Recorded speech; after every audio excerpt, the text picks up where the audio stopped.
नमस्कार. श्री शिवपुराण. शिव आणि सती यांचा विवाह भाग 1. दक्ष प्रजापतीला अनेक मुली होत्या. सर्व मुली हुशार होत्या. तरीही दक्षचे समाधान झाले नाही. त्यांच्या घरी एक मुलगी जन्माला यावी, जी सर्व शक्तिशाली आणि विजयी असेल. त्यामुळे दक्ष अशा कन्येची तपश्चर्या करू लागला. जितके दिवस तपश्चर्येत गेले, तितक्यात देवी आद्य प्रकट झाली आणि म्हणाली, मी तुझ्या तपश्चर्येवर प्रसन्न झाले आहे. कोणत्या कारणासाठी तुम्ही तपश्चर्या करत आहात? दक्षने तपश्चर्या करण्याचे कारण सांगितले. तेव्हा देवी आद्य आई म्हणाली, स्वतः तुझ्या ठिकाणी कन्या म्हणून जन्म घेईल. माझे नाव सती होईल.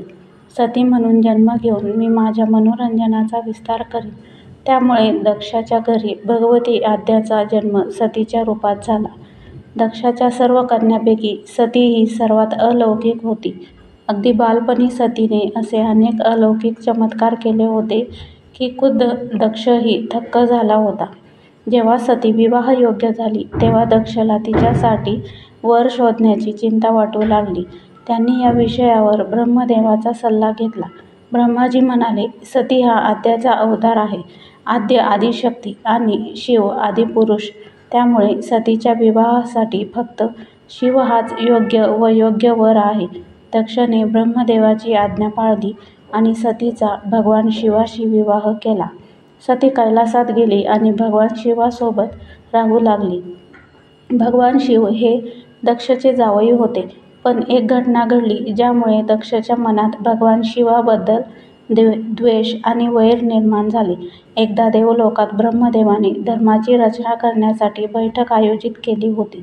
सर्व थोर देव सभेत जमले होते. या सभेत भगवान शिवही बसले होते. दक्ष सभागृहात आले. दक्षच्या आगमनाने सर्व देव उभे राहिले, परंतु भगवान शिव उभे राहिले नाहीत. त्याने दक्षला नमस्कारही केला नाही. त्यामुळे दक्षला अपमान वाटला. एवढेच नाही तर त्यांच्या हृदयात भगवान शिवाप्रती ईर्षेची आग पेटली. ते त्यांच्याकडून सूड घेण्यासाठी वेळ आणि संधीची वाट पाहू लागले. एकदा सती आणि शिव कैलास पर्वतावर बसून एकमेकांशी बोलत होते. त्याचवेळी आकाशातून अनेक विमाने कंखलकडे जाताना दिसली. ती विमाने पाहून सतीने भगवान शिवाला विचारले, हे विमान कोणाचे आहे आणि कुठे जात आहे? भगवान शंकराने उत्तर दिले की तुमच्या वडिलांनी खूप मोठा यज्ञ केला आहे. या विमानामध्ये बसून सर्व देवी देवता एकाच यज्ञात सहभागी होणार आहेत. यावर सतीने दुसरा प्रश्न विचारला, माझ्या वडिलांनी तुम्हाला यज्ञात सहभागी होण्यासाठी बोलावले नव्हते का? भगवान शंकराने उत्तर दिले, तुझे वडील माझा द्वेष करतात, मग ते मला का बोलावतील? सती मनात विचार करू लागली आणि म्हणाली की या यज्ञाच्या निमित्ताने माझ्या सर्व बहिणी नक्कीच येतील. त्यांना भेटून खूप दिवस झाले. तुम्ही मला परवानगी दिली तर मलाही माझ्या वडिलांच्या घरी जायचे आहे.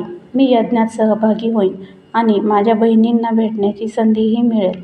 भगवान शिवांनी उत्तर दिले, यावेळी तेथे जाणे योग्य होणार नाही. तुझ्या वडिलांना माझा हेवा वाटतो. ते कदाचित तुझा अपमानही करतील. कुणाच्या घरी बोलावल्याशिवाय जाणे योग्य नाही. यावर सतीने विचारले, का?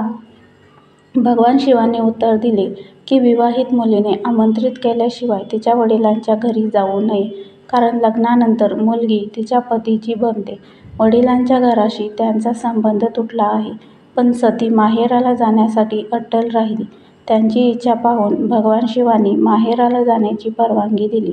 त्याने आपल्यासोबत आपल्या एक गटाला पाठवले. त्या गटाचे नाव वीरभद्र होते. सती वीरभद्रासोबत वडिलांच्या घरी गेली. घरात कोणीही सतीशी प्रेमाने बोलत नसे. दक्षने त्यांच्याकडे बघून विचारले, तुम्ही इथे माझा अपमान करायला आलात का? आपल्या बहिणींकडे पहा. त्या विविध प्रकारचे दागिने आणि सुंदर वस्त्रांनी कशा सजलेल्या आहेत. इथेच आपला शिव आणि सती यांचा विवाह भाग 1 संपूर्ण झाला आहे. पुढील भाग आपण शिव आणि सती यांचा विवाह भाग 2 मध्ये बघूयात. तोपर्यंत धन्यवाद.